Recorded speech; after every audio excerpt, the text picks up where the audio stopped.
Hello guys, welcome back to my YouTube channel. मैं हूं अभिषेक, आपका दोस्त। और आज हम बात कर रहे हैं इंडिया वर्सेस न्यूजीलैंड के बीच जो 5 मैचों की T20 सीरीज़ हुई। सबसे पहले बात करते हैं दोस्तों 5th T20 आई की, जो कि कल खेला गया था। और ये कहना एकदम डोमिनेटिंग परफॉर्मेंस किया है हमारी टीम इंडिया ने। मतलब पहले तो जिस तरीके से बैटिंग की है, 3rd हाईएस्ट T20 स्कोर बना दिया है दोस्तों, 271 रन का। और जिस तरीके से इंडिया बैटिंग कर रही है, मुझे बहुत ज़्यादा उम्मीद है कि इस वर्ल्ड कप में हम लोग 300 का जो एक स्कोर लाइन है वो हम लोग क्रॉस कर लेंगे, जिस तरीके से हमारी बैटिंग लाइनअप है स्टार्टिंग से पूरी। बाकी अगर बात की जाए पूरे ऑल परफॉर्मेंस की, तो ईशान किशन का बहुत ही शानदार शतक आया है दोस्तों। पहला उनका T20 आई शतक है जो उन्होंने मारा है। और इस शतक से उन्होंने सिलेक्टर्स को मतलब ये दावा बहुत मजबूत अपना कर दिया है कि अब वही खेलेंगे T20 वर्ल्ड कप में। और हो सकता है ओपनिंग करेंगे अभिषेक शर्मा। जिस तरीके से ईशान किशन ने कल पारी खेली है दोस्तों, मतलब बेखौफ। इन बंदा 91 पे है, उसके बाद भी वो सिंगल नहीं ले रहा है या फिर बॉल नीचे रखने के लिए नहीं ट्राई कर रहा है। भाई 91 पे था, लगातार 2 छक्के मारे और उसने इस तरीके से अपनी सेंचुरी पूरी की। मतलब उसके अंदर आप कॉन्फिडेंस देखिए। और ईशान किशन के लिए दोस्तों इसलिए भी ज़्यादा अच्छा लग रहा है क्योंकि 2 साल से वो मतलब क्रिकेट से बाहर था, इंटरनेशनल क्रिकेट से बाहर था। उसने अपना परफॉर्मेंस किया, डोमेस्टिक में परफॉर्मेंस किया, डोमेस्टिक से बढ़िया खेल के आया। पहली बार झारखंड को ट्रॉफ़ी जितवाई उसने। उसके बाद मतलब सारी आप देखो कितनी मुसीबतें थी। सेंट्रल कॉन्ट्रैक्ट से हट गया बंदा, उसको टीम में नहीं लिया जा रहा था, हर जगह से मतलब हट गया था। उसके बाद उसने इतना मजबूत दावा ठोका है कि सीधे T20 वर्ल्ड कप में उसका सिलेक्शन हुआ है। और अगर मान के चलिए कि अगर अब सिलेक्शन होना है तो सबसे पहले तो कप्तान सूर्य कुमार यादव, दूसरे नंबर पे मेरे ख्याल से ईशान किशन का सिलेक्शन होगा। तो इस तरीके से ईशान किशन ने दोस्तों बैटिंग की है पूरे सीरीज़ में। एक मैच वो नहीं खेले थे, बाकी उसके बाद जो कमबैक किया है तो शतक मार दिया है दोस्तों, बहुत बढ़िया। और ये मान के चलिए कि जो शतक मारा है इसने ईशान किशन ने, तो इस चीज़ से ये भी क्लियर हो गया है कि अब संजू सैमसन की दोस्तों जगह, क्योंकि दोस्तों सिलेक्टर्स अब मेरे ख्याल से देख नहीं रहे हैं, क्योंकि 5 मैचों की सीरीज़ एक बहुत बड़ी सीरीज़ होती है आपको परफॉर्म करने के लिए। और संजू सैमसन की किस्मत मानिए या उनका बैड फॉर्म ख़त्म होने का नाम नहीं ले रहा है, जिसकी वजह से ईशान किशन को एक बहुत शानदार मौका मिला। और इससे भी अंदाज़ा लगाया जा सकता है दोस्तों, क्योंकि पहले जो आप देखेंगे टीम जब लिखी गई थी तो संजू सैमसन के पीछे विकेट कीपर का टैग लगा हुआ था। लेकिन सेकेंड इनिंग में जब आए तो जब शतक मार दिया था ईशान किशन ने, उसके बाद ईशान किशन के पीछे विकेट कीपर का टैग लग रहा था। और ईशान किशन ने ही पूरे मैच में विकेट कीपिंग भी की थी। तो इससे अंदाज़ा लगा सकते हैं कि दोस्तों आप संजू सैमसन की तरफ नहीं देख रही है सिलेक्टर्स, और ईशान किशन का दावा मजबूत। ईशान किशन के अलावा हमारा एक और पॉजिटिव जो आया है वर्ल्ड कप से पहले, वो है सूर्य कुमार यादव। सूर्या भाऊ का जो कमबैक हुआ है, या मान करके चलिए जो फॉर्म में आ गए हैं वो वर्ल्ड कप से पहले, मतलब कप्तानी उनकी बहुत बढ़िया है। अभी तक हम T20 वर्ल्ड कप के बाद से एक भी सीरीज़ नहीं हारे हैं सूर्य कुमार यादव की कप्तानी में। बट इस सीरीज़ से पहले दोस्तों यही लग रहा था कि सूर्य कुमार यादव का फॉर्म में आना ज़रूरी है, और उन्होंने बहुत ही बढ़िया प्रदर्शन किया है, मैन ऑफ द सीरीज़ बन के निकले हैं। लगातार 3 मैचों में उनका अर्धशतक आया है।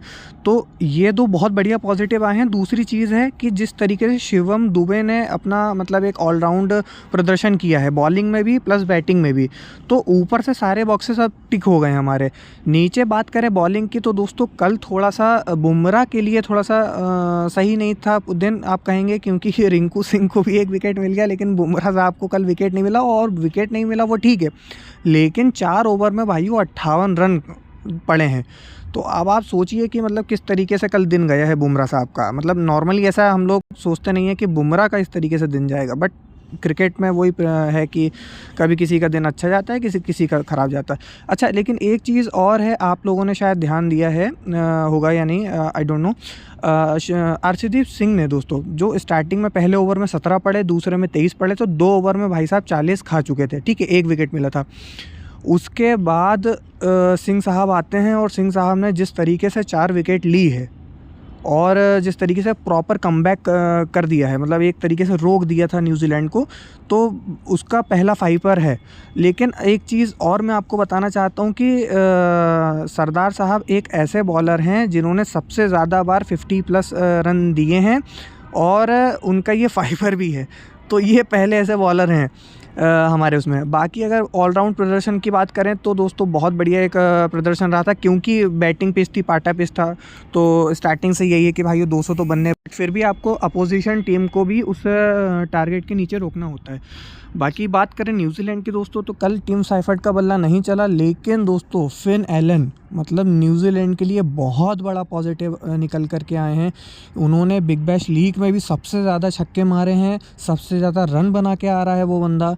और मिचेल स्टार्क मिचेल स्टार्क का पहला फाइनल था जो वो हारा है, और वो सिर्फ और सिर्फ फिन एलन की वजह से, क्योंकि फिन एलन ने दोस्तों गजब की बल्लेबाजी करके आ रहा है। केकेआर वाले बहुत खुश होंगे इस चीज़ से कि भैया उनको एक सही उन्होंने बाय करा है। तो दोस्तों फिन एलन ने वो गजब की बल्लेबाजी करी, मतलब जितने टाइम तक तो वो बैटिंग कर रहा था वो बंदा ऐसा लगा था कि भाइयों मतलब ताबड़तोड़ 38 बॉलों में 80 रन मारे हैं उसने, मतलब गजब की बैटिंग कर रहा था वो। ऐसा लग रहा था कि हो सकता है कि ये लोग चेस कर दें, क्योंकि बैटिंग पिच थी, और उसने वरुण चक्रवर्ती, जसप्रीत बुमराह दोनों को उसी ने मारा है। तो उसने मेन जो बॉलर हैं हमारे टीम के, इंडियन बॉलर्स जो थे, उसी को टारगेट किया था कि इनको मारो तो फिर बाकी बॉलर को जाए।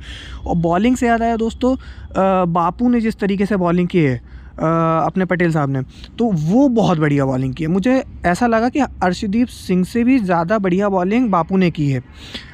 वो इसलिए कि दोस्तों जब विकेट मतलब एक तरफ से मार रहा था फिन एलन, और मतलब उधर से रचिन रविंद्र भी साथ दे रहा था, मतलब बहुत बढ़िया पार्टनरशिप चल रही थी दोनों की, है ना। पहले तो रचिन रविंद्र आराम से खेल रहा था, उसके बाद फिर दोनों बढ़िया पार्टनरशिप करने लगे थे। लेकिन फिर बापू आए, बापू ने जिस तरीके से विकेट लिए हैं, 3 विकेट आई थिंक लिए हैं, और बहुत बढ़िया बॉलिंग की है उसने। तो वो एक हमारे लिए ये भी अच्छा पॉजिटिव है कि उपकप्तान हमारे मतलब कप्तान और उपकप्तान अब दोनों फॉर्म में आ गए हैं, तो ये बहुत बढ़िया पॉजिटिव है। बाकी बात करें न्यूजीलैंड की, तो न्यूजीलैंड की भी बैटिंग एक अच्छी तरीके से टेस्ट हो गई। जैसे जैसे उसके 5th मैच तक आए हैं, तो न्यूजीलैंड ने की भी पूरी एक प्लेइंग 11 जो फाइनल खिलाना चाहता है वो वर्ल्ड कप में, उस तरीके की वो मेरे ख्याल से बैठ गई है टीम और उसकी, क्योंकि लोकी फर्गूसन भी आ गया, उसने भी बहुत बढ़िया विकेट लिया था दोस्तों अभिषेक शर्मा का। अभिषेक शर्मा ने 200 के स्ट्राइक रेट से रन मारे, और ये चीज़ हम सोचते भी हैं कि वो मारेगा, लेकिन उसके बाद अच्छी बैटिंग कर रहे थे, लेकिन लोकी फर्गूसन ने बहुत बढ़िया बॉलिंग कराई थी दोस्तों। तो एक तरीके से उनके लिए भी, न्यूजीलैंड के लिए भी ठीक ठाक रहा है। लेकिन ये सीरीज़ दोस्तों हम 4-1 से जीत गए हैं, और ये बहुत बड़ा हमारे लिए पॉजिटिव है। और अब जो फाइनल हमारी एक प्रैक्टिस आप मान सकते हैं, वो दोस्तों होगा 4 फरवरी को, जो साउथ अफ्रीका के साथ वार्म अप मैच है, वो हमारे लिए लास्ट प्रैक्टिस रहेगा सूर्य कुमार यादव के लिए, कि अपनी बेस्ट प्लेइंग 11 एक बार उसमें ट्राई कर लें, बढ़िया तरीके से सबको कहाँ क्या खिलाना है वो एक बार देख लें। उसके बाद से दोस्तों 7 तारीख से हमारे लिए वर्ल्ड कप शुरू हो जाएगा। 7 तारीख को पहला मैच हमारा USA से है। तो अब नेक्स्ट जो चीज़ें रहेंगी वो अपडेट मैं आपको देते रहूँगा। बाकी दोस्तों बहुत बहुत धन्यवाद। कुछ आपके सजेशंस हों या फिर आपको कुछ लगता हो तो आप प्लीज़ मुझे बता सकते हैं कमेंट सेक्शन में। Thank you so much.